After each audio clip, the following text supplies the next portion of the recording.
নমস্কার।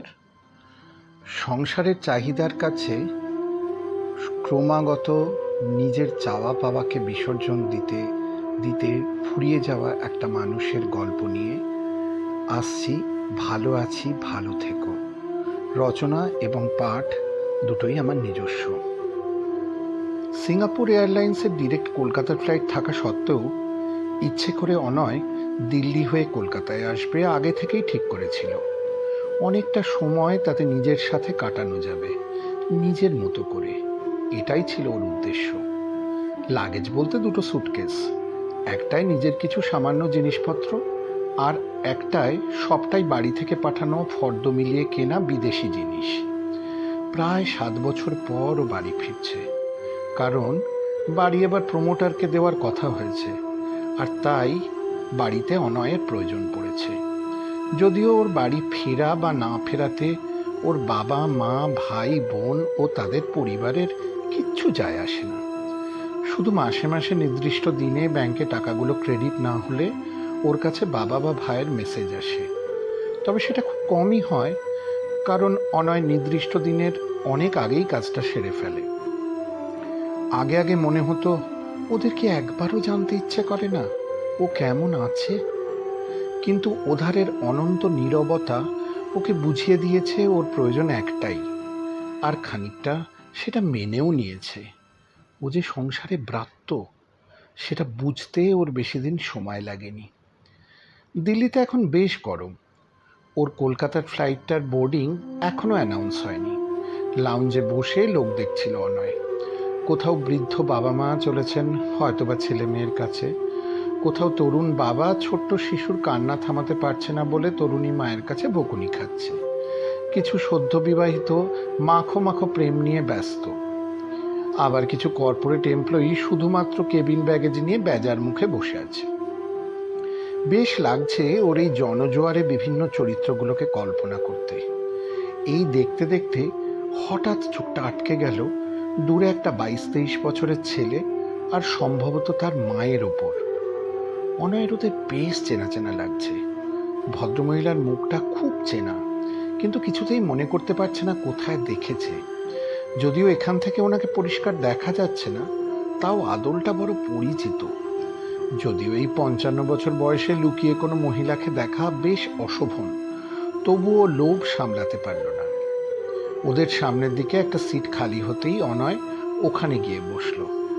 এখান থেকে দুজনকেই পরিষ্কার দেখা যাচ্ছে, আর অনয়ের জীবনের সমস্ত সমস্যার কারণকে সামনে থেকে দেখে আজও বুকের ভেতর হাজার হাজার সমুদ্র তাদের ঢেউ ভাঙতে লাগলো। মফস্বল শহরের কলেজ। অনয় তখন 3rd ইয়ার ফিজিক্স অনার্স। সবে সবে কলেজে নতুন 11 ক্লাস এসেছে। সদ্য স্কুল পাশ করা এক দল ছেলে মেয়ের ভিড়। সিনিয়র ছেলেরা রোজই কারো না কারো প্রেমে পড়ছে, কিন্তু অনয়ের কাছে প্রেম তখন বিলাসিতা। কেরানি বাবার রিটায়ারমেন্ট সামনে, আর 3 ভাই বোন তখনও ছোট। নিত্য বাড়িতে শুনতে হচ্ছে পাশ করলেই কোথাও চাকরি করতে হবে, সংসারের হাল ধরতে হবে। নেই নেই এর সংসারে অনয়দের মতো ছেলেদের চাকরি পাওয়ার জন্যেই পড়াশুনো, আর তার মাঝে অন্য কিছুর কোনো জায়গা নেই। চোখ কান বন্ধ করে তাই তারা ক্লাস, ল্যাব আর লাইব্রেরির মধ্যেই নিজেদের আটকে রাখে। বসন্ত তার মতো এসে চলে যায়। অনয়ের মনে কোনো দাগ কাটতে পারে না। কিন্তু এর মাঝেই মদন দেব বোধহয় তার পঞ্চস্বরের একটিকে অনাইকেই ত্যাগ করলেন। একদিন ল্যাব থেকে বেরিয়ে ক্লাসে যাওয়ার পথে একটি মেয়ে তার পথ আটকালো। বলল, আচ্ছা দাদা, তুমি কি ফিজিক্স পড়ো? অনয়ের উত্তরের অপেক্ষা না করেই বলল, আমায় ফিজিক্স পড়াবে? আমি না কিচ্ছু বুঝতে পারছি না। অনয় উত্তর দিয়েছিল, আমার সময় হবে না। মেয়েটি বলেছিল, খুব হবে, আমি সময় করিয়ে নেব, তোমার টাইম টেবিলটা আমায় দাও, আর না দিলেও অসুবিধে নেই, আমি জোগাড় করে নেব। মেয়েটার কনফিডেন্স দেখে অনয় অবাক হচ্ছিল। খানিকটা মজা করেই বলেছিল, যাকে তাকে আমি কিন্তু পড়াই না। উত্তর এসেছিল, পরীক্ষা করে দেখেই না হয় পড়িও। এভাবেই কলেজের শেষে পড়ানো শুরু হলো, কখনো লাইব্রেরিতে তো কখনো খালি ক্লাসে। এইভাবেই চলতে লাগলো অনেকটা সময় পড়ানো আর খানিকটা গল্প। পরের বছর অনয় পাশ করে মাস্টার্সে ভর্তি হলো। রোজ কলকাতায় যাতায়াত, কিন্তু ছাত্রীর অদম্য চেষ্টায় আর শিক্ষকের মনের টানে শিক্ষা চালু রইল তার মতন করে। এর মধ্যেই অনয় জেনে গেছে মেয়েটির বাবা মা ডিভোর্সড। মেয়েটি দাদু দিদার কাছে থাকে, বছরে একবার করে মায়ের সাথে দেখা করতে বম্বে যায়। পড়ানোর ফাঁকে ফাঁকে অনয় তার ইউনিভার্সিটির গল্প করে, তার ভবিষ্যৎ পরিকল্পনা জানায়। মেয়েটিও তার মতামত দেয়। সে জানায় গ্র্যাজুয়েশনের পর তাকে তার মায়ের কাছে চলে যেতে হবে। কেন জানি না, অনয়ের এই কথাটা শুনে মনের ভিতরটা হাহাকার করে ওঠে। সব দিক কিরকম খালি খালি মনে হয়। এক অনন্ত শূন্যতার নিঃশব্দ কান্নায় নিজে মুচড়ে ওঠে। এইভাবেই কেটে যায় আরও একটা বছর। মেয়েটি 12 ক্লাস পাশ করে ভর্তি হয় গ্র্যাজুয়েশনে। অনয় মাস্টার্স শেষ করে একটা সফটওয়্যার কোম্পানিতে চাকরি পায়। ওদিকে ওর বাবার কর্মজীবনও শেষ হয়। সামান্য পেনশন আর অনয়ের মাইনের টাকায় তাদের সংসার এগিয়ে চলে। ছোট ভাই বোন দুজন তখন কলেজে, আর একটি ভাই তখনও স্কুলে। মধ্যবিত্তের হাঁ করে থাকা গনগনে সংসারে প্রতিনিয়ত আরো চাই, আরো দাও খিদে। বড় ক্লান্ত লাগে অনয়ের। দিনের শেষে মেসের ছাদে অপেক্ষা করে থাকে আর একটা দিনের, আর তারপর আরও একটা দিনের। শুক্রবার ছুটির পর নিজের বাড়ি ফেরার তাগিদের থেকেও বেশি প্রত্যাশা থাকে মেয়েটির সাথে দেখা করার। এইভাবেই একদিন মেয়েটির গ্র্যাজুয়েশন শেষ হয়। সে অনয়কে প্রশ্ন করে, এবার কি হবে? ততদিনে অনয় নিজেকে তৈরি করে নিয়েছে। এবার তাকে বাড়িতে জানাতে হবে। মনে মনে সংসার সাজায়, সুখী গৃহকোণের স্বপ্ন দেখে দুজনেই।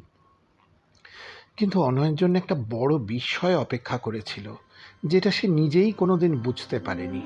বাড়িতে তার সিদ্ধান্ত জানা মাত্রই সকলে জ্বলে ওঠে। এত স্বার্থপর ও হয় কি করে? এখনো ভাইরা মানুষ হয়নি, বোনের বিয়ে হয়নি, এখনই ও নিজের সংসার করার কথা ভাবছে। মা মুখ ফেরান। বাবা বলেন, এই কি বড় ছেলের মতন কাজ? ভাই বোনরা উঠতে বসতে তাকে স্বার্থপর সুবিধেবাদী আখ্যা দেয়। অনয়ের মনে হয় কোথায় বাস করে সে? এরা তার একান্ত আপন। এদের জন্য সে প্রতিনিয়ত ভেবে চলেছে। মেয়েটিকে বলতে লজ্জা হয় তার, রক্তের সম্পর্কের মানুষের অমানুষিক ব্যবহারের কথা। বারবার মনে হয় এরা একবারও বুঝতে চায় না তার ভালো থাকার কথা। সে কি পরিবারকে ছেড়ে যাবে কখনো ভেবেছে? সে তার দায়িত্ব নিশ্চিত পালন করে যাবে সারা জীবন। কিন্তু আরো একজন যে তার জন্য অপেক্ষা করে আছে, তাকে সে কি জবাব দেবে? বলবে যে আমার ভাইরা থিতু হবে, বোনের বিয়ে হবে, তবে আমি নিজের কথা ভাবতে পারবো? তার আগে সেসব নিয়ে চিন্তা করাও যে আমার পাপ। তবেই তো আমি যোগ্য বড় ছেলে হয়ে উঠতে পারবো। নিজের মন ও অনয়ের সাথে বাক্যালাপ বন্ধ করে। সংসারের এই দয়াশূন্য মায়াশূন্য স্বার্থপর চেহারাটা দেখে সারা রাত নির্ঘুম চোখ তাকে বুঝিয়ে দেয় সে শুধুই একটা যন্ত্র। তার ভালো লাগা, ভালো থাকা, ভালোবাসা এসবের কোনো মূল্য নেই। পরদিন সকালে একটা চিঠি লেখে মেয়েটিকে, আমাদের পথ আলাদা, মাঝের সময়টুকু তোলা থাক আমাদের আপন দুঃখ সুখের বোঝা হয়ে। ভালো আছি, ভালো থেকো। ফিরে যায় কলকাতায় এক অন্য মানুষ হয়ে, যার কোনো অনুভূতি নেই, শুধু জীবন ধারণ আর কর্তব্য পালন আছে। অচিরেই একটা অনসাইটের অফার পেয়ে চলে যায় প্রথমে জার্মানি, তারপর নানা দেশ ঘুরে এখন সিঙ্গাপুরে সেটেলড। সেই সুখী গৃহকোণ আজও অপূর্ণ। দিল্লি কলকাতার ফ্লাইটটা এখন মাঝ আকাশে। একজন এয়ার হোস্টেস হঠাৎ এসে বলেন, excuse me mister Banerjee, the lady sits in 17C wanted me to hand over this to you. Thank you বলে কাগজটা নেয় অনয়। ঘাড় ঘুরিয়ে 17Cর মহিলাকে একবার দেখার চেষ্টা করে। সেই চেনা আদল। ভাঁজ খুলে কাগজটার, চেনা হাতের লেখায় একটা পেপার টিস্যুতে লেখা, ভালো আছি, ভালো থেকো। গল্পটির একটা শেষাংশ নিয়ে খুব শিগগিরই আসবো। এই পর্বটি কেমন লাগলো আপনাদের তা কমেন্ট করে জানাতে আমাকে ভুলবেন না। ধন্যবাদ, ভালো থাকবেন।